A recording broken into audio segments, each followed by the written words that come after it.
My guest is coming in now. Are we ready, everyone? No swearing, guys. Yeah. Ready? Oh, go on then. Where's my guest? Hey. Hello, everybody. Hiya, mate. Is he going to treat us to we can see his, because he has also been growing a beard.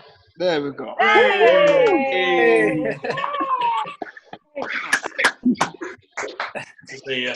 I asked them to guess who my special guest was, and you were the top of the list, Kev. So I don't know. Oh, that's good. That's good. How you doing? I'm very well, thank you. How is everybody? Yeah, good. Fine, Thank you. Good. Thank you. Everyone's Good. rocking and rolling. We've all got Chris- decent suntans anyway. All been 11 getting weeks at home, that's why. Everyone's growing the facial hair like you have been, Kev. That's actually got shorter. You've trimmed that, haven't you, Yes. Kev? Yeah, I've trimmed it, yeah. Thought you were going to wait until the end. I was, but I can't really say what my wife said about it, so it had to be trimmed. So obviously I've got Kev on tonight to kind of give you, well, A, to say thank you to everybody for just generally volunteering and being such a great part of the club and supporting us generally, always supporting me and helping out whenever I sort of ask random WhatsApp, just asking you questions in the middle of the day. So you've all been brilliant and I'm really appreciative of that. So obviously Kev has been in lockdown as the rest of us. How have you been getting on, Kev? Yeah, just to echo Sian, thank you to everybody. I know how hard you work. It's a long time now since I visited the group, which I think was in the captain's room, if I'm right, Sian. Was, yeah, captain's Yeah, 2016, so it's a while back. But honestly, thank you very much for all your support. Everybody's done it pretty tough the last 10 weeks. But yeah, we're all still here and all good. From a rugby perspective, it's been a real challenge because obviously everybody's been furloughed, and then I think there was some concern right at the start of this that the lads would detrain and lose some of the momentum we got through pre-season. More from an individual point of view, because we've done so much work on the team stuff, but from an individual perspective. But thankfully, all restaurants and shops were shut, so nobody else had anything else to do on the trip. Yeah, it's all got. So they're all in pretty good shape. They're all raring to go. They've all been wanting updates to find out where we are, and I'm sure Sian will tell you we're still waiting updates ourselves. But the lads are in real good shape. They're raring to go, and I think we were all really optimistic, weren't we? And now we were playing, and apart from that whole game, that round one, where we were all scratching our heads a little bit, and I certainly didn't think it was a true reflection of where we were at. Thankfully, we put in some decent performances, and it probably came at the wrong time for us, coronavirus. But what it does mean is it means the couple of lads who had long-term injuries should be back fully fit for when we start again. So Cruz Lehman, hopefully, we may get Stevie Ward back. Jack Walker should be okay. So we look forward to getting back and playing. I think that's obviously really good update from your side. That's the kind of bit that everybody doesn't really see, that true feeling, Kev. The guys are obviously really keen to just get back into the stands. But I'm guessing you all, that's really positive for you all guys that, those sort of long-term injuries are going to be back. So we're going to be like firing on all cylinders when we come back in. How have you been family-wise? We've obviously spoken, Kev, so management team meetings and things like that. So how have you been getting on family-wise, home life? Yeah, really good actually. I've obviously missed work and missed being at the club and missed that sort of day-to-day interaction with players and our rugby staff in particular, who I spend a lot of time with. But I have to say, I do feel a little bit guilty because really enjoyed the last 10 weeks. The weather's been really kind to us, and I've got two lads who are 15 and 12 who are sport mad, so it's been really nice spending some time with them and getting some nice weather in Oldham, which we don't get a lot. But spending time as a family, the four of us, getting on plenty of walks and and just not being forced to spend time together, because we love going on holiday together, but I suppose to have the best part of 10 weeks in each other's company has been really, really good for us. Yeah, that's always the big benefit from it, isn't it? Like spending a bit of time at home, spending time with the family. But like you said, want to get back to it, and I completely agree with you. A couple of trips to the stadium in the last couple of weeks has made me, quite nostalgic, and you have all those moments. What do you think you'd have felt like, Kev? I'm sort of throwing a couple of questions. Like as a player, if you were in this situation, because obviously it's quite different now, isn't it?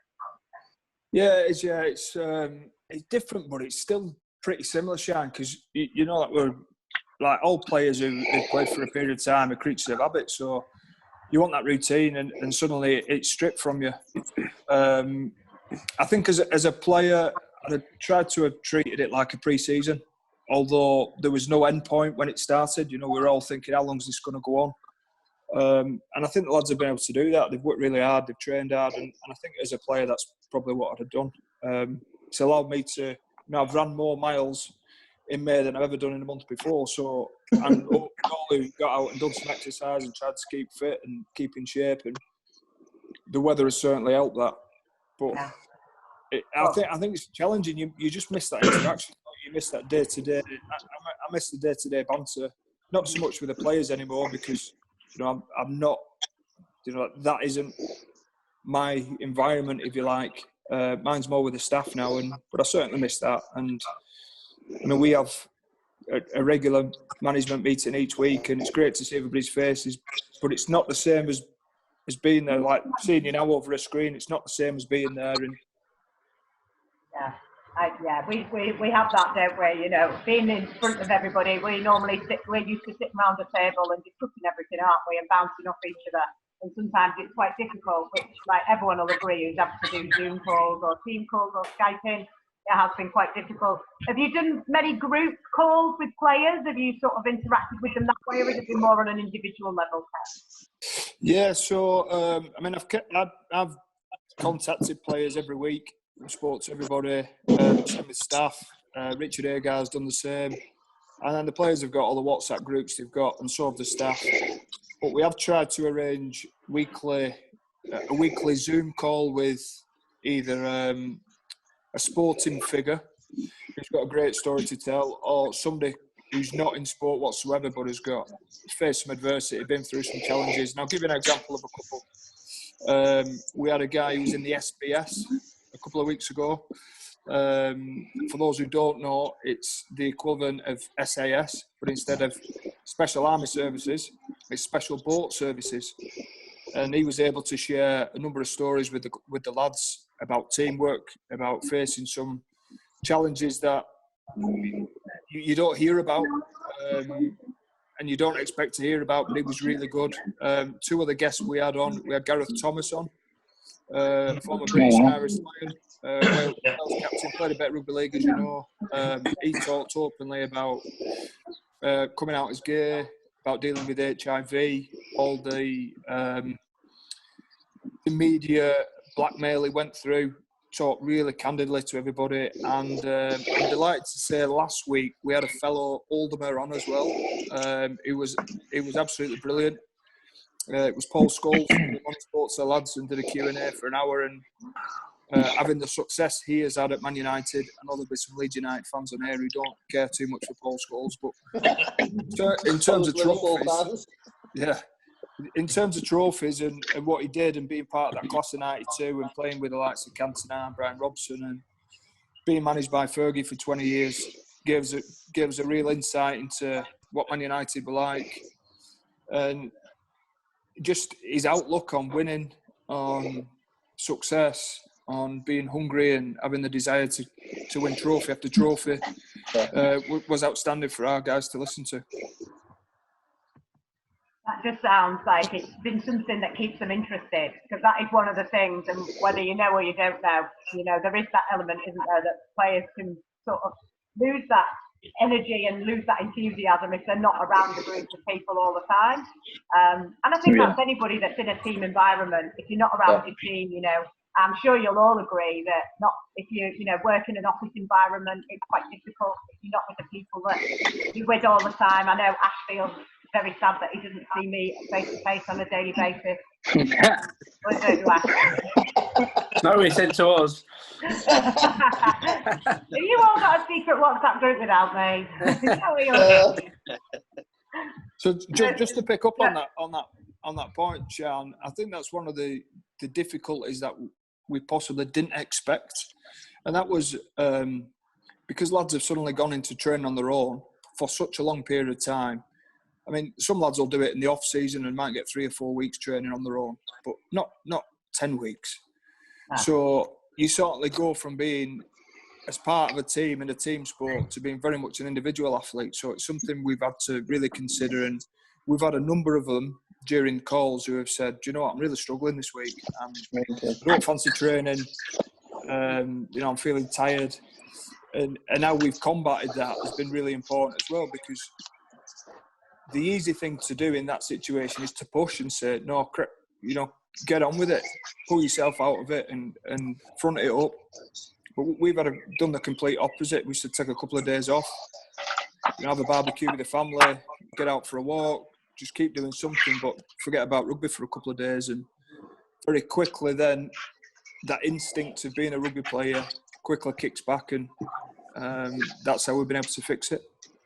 I think a few of you have listened to the Dogcast. Obviously, like Brad's really come into his own with all of that, and I think we'll all agree. Like, if you've listened to it or watched it or whatever you've done, it's been very funny. It's been very entertaining. He's had, he's asked some pretty probing questions to some people, and I think Luke Gale said something similar about what you've just said there, Kev. He said the other day on the Dogcast that he had that moment where he just had that week and he just didn't want to train. He just didn't feel like it. He wasn't feeling motivated, and that obviously is really difficult. And I guess we wouldn't really see that.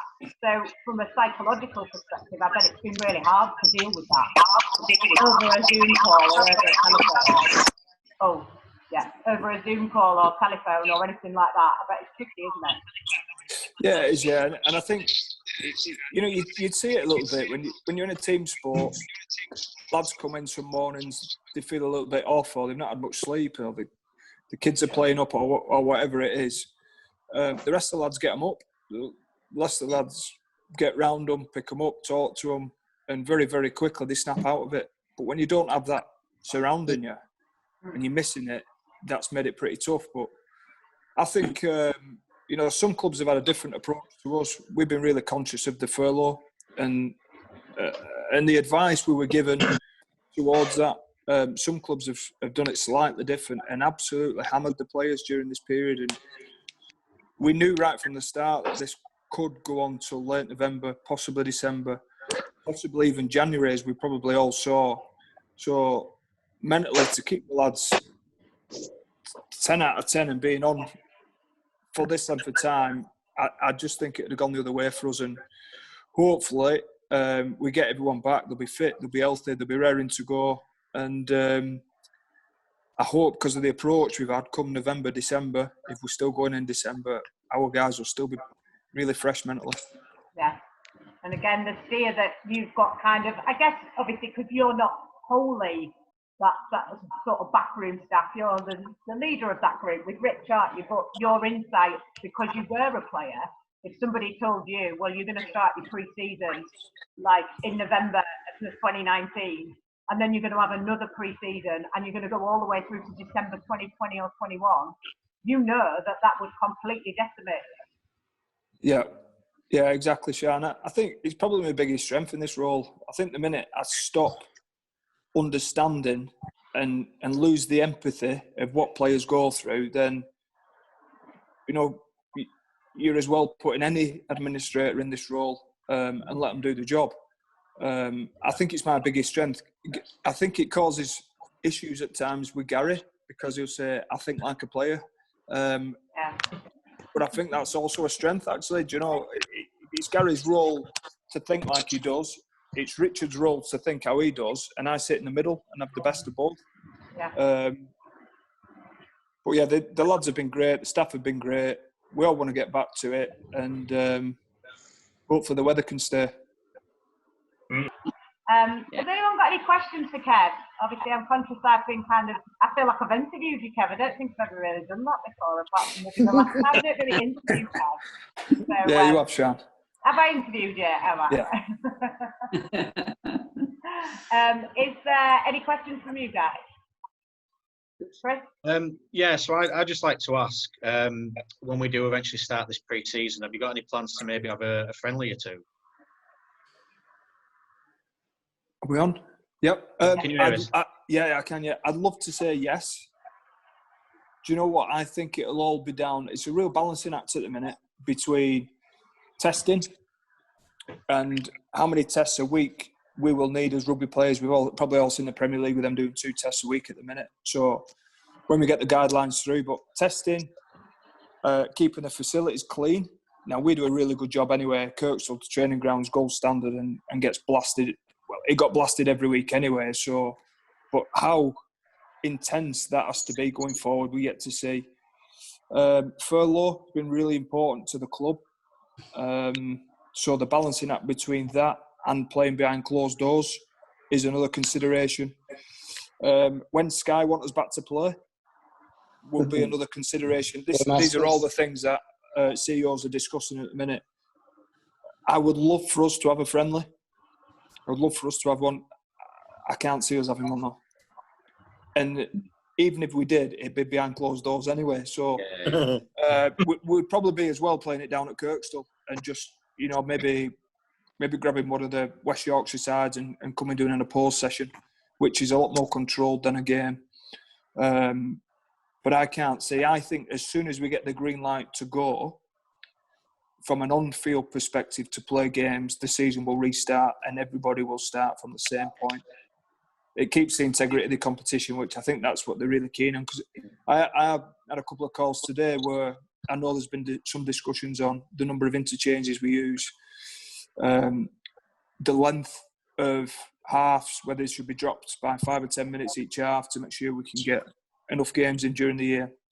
That all questions the integrity of the competition, because for some teams, they're 7 rounds in, and for us, we're 5. But it will have an effect. So I don't think any of those will come into play. And I think the league will be really keen that the first game kicks off with a big blockbuster weekend for Sky. I agree with you there. They will want big, like they'll want exclusion events and all sorts, won't they? Because it's been on its holidays for so long. They'll want it back in the room. Has anyone else got any more questions for Kev? David. Yeah, sorry. That might be like it's school. Sorry, I'm good. Yeah. David. I just wondered what you thought of the 6 tackle rule that the Aussies have introduced, and whether you'd like to see it over here. Yeah, really good question. I probably withhold my judgment on it until I've seen another couple of rounds. Everything coming out of Australia at the minute, from a stats point of view, shows that the ball's in play a lot more. The game's a little bit quicker. It's a bit more intense and entertaining in that middle third, especially when those extra tackles kick in.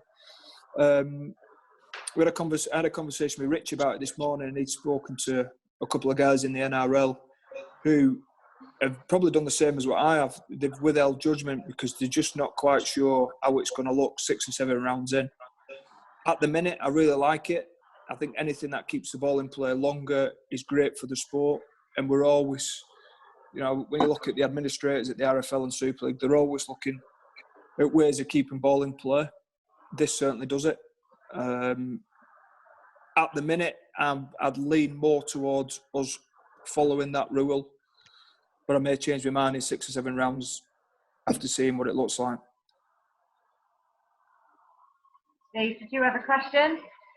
Yeah, it's just that whether or not you think the cancellation of the Ashes test is a blessing in respect of obviously the length of the domestic season or on the international scene. I think it's a blessing for the length of the domestic season. I think to play on past the end of November, I think it starts to creep into 2021 territory It's too close for me, and I think it will affect what we do in 2021 on field. I just think that prep time's so important, and especially for England, that prep time's so important. That players get full pre-seasons. I am disappointed. You know, the Aussies haven't been over here for a number of years now, and to play 3 test matches against them would have been a great test for everybody, and hopefully we'd have had a number of lads involved. Do you know what? I think it'll affect our England side next year. I think it will affect our build-up. I think, you know, from the point of the World Cup, you know, it'll be our own World Cup as well.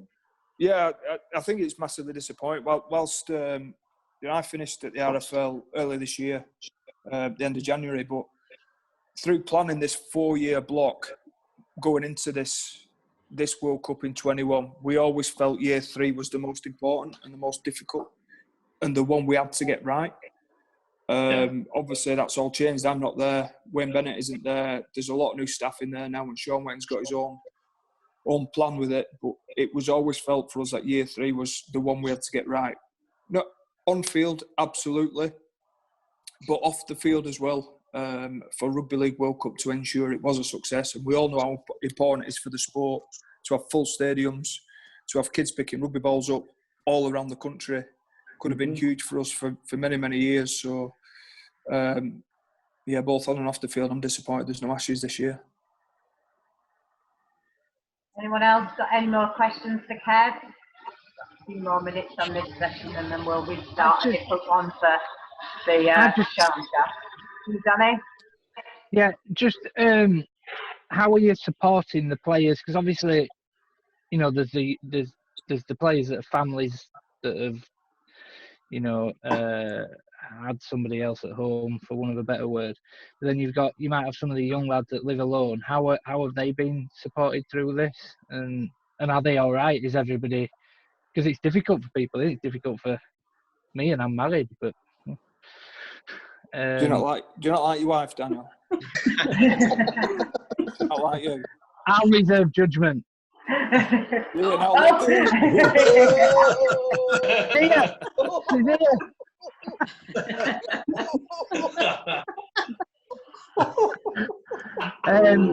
Just wait for it now. I'm gonna get a crack now. That's the point that you were making. How are the, you know, how's the club supporting the lads, really? Well, we've got a fantastic welfare officer. You probably, you know, if you follow our Twitter feed or anything sort of social media-wise, you'll see Nigel Johnson's name bandied around a fair bit. The lads think the world of him. You know, he's constantly on the phone, supporting, helping. There've been a number of courses, training plans, not training plan as in physically, but more for mental side, that players have been offered.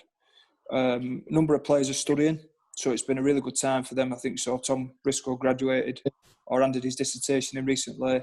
James Donaldson's on with his degree, so there's a number of them studying as well. The lads who have been, I'm trying to think of a couple who live on their own. So Jack Walker lives on his own, but he's been injured, so he spent a lot of his time over this past 10 weeks rehabbing, and it's given him a real focus to get back fit, so that, you know, when the games start again, he's ready to go. The other one, who you know, Sian mentioned earlier and has done a fantastic job, he's probably got another career, is Brad Dwyer. He lives on his own. As soon as we got the opportunity to spend time, you know, he moved back to his mum and dad's, and he's lived there ever since. So he's doing. The lads are finding different ways of keeping busy. There's a number of them who've got together, especially now with this 6 rule in the garden over the last couple of days. I've spent some time with James Donaldson doing some sessions at his house. He's got a pretty good gym set up. So I think a lot of it has just been communicating, talking to people, picking up the phone, let us know if you're struggling. And because there's been that many of the staff ringing round, the lads are probably sick of fielding calls, if I'm honest. But we've got a really open and trusting group. We did a lot of work in pre-season on it, especially when we were on camp. We brought a guy who I'd worked with previously at England to come in and do some work with us. Richard worked with him at Hull as well, and he was outstanding, and he got so much out of the group. So I'd like to think some of the things they shared with each other during that camp in Spain, because it went so deep, I don't think any of them would have a problem with sharing some of their issues or some of the worries or problems or concerns at this moment in time either. So I think that was where we're getting at, you know, because they're on their own, and they're normally in such a team environment where, you know, you talk about the band of brothers, or, you know, they just share everything together. Yeah, that's where we're going really. Just if there's anyone, how the club are supporting them. So yeah, so yeah, there's been a lot of communication. Our welfare manager's constantly on the phone, and then the lads look out for each other like any groups of mates, like any families. You know, you reach out, you speak to each other. If someone's doing a bit tough, then you keep in contact and you keep trying to help, don't you? yeah. Yes, Kev. Thank you so much for coming Thanks, on Kev. tonight. Yeah, We are Thank you, Kev. really grateful. Thanks.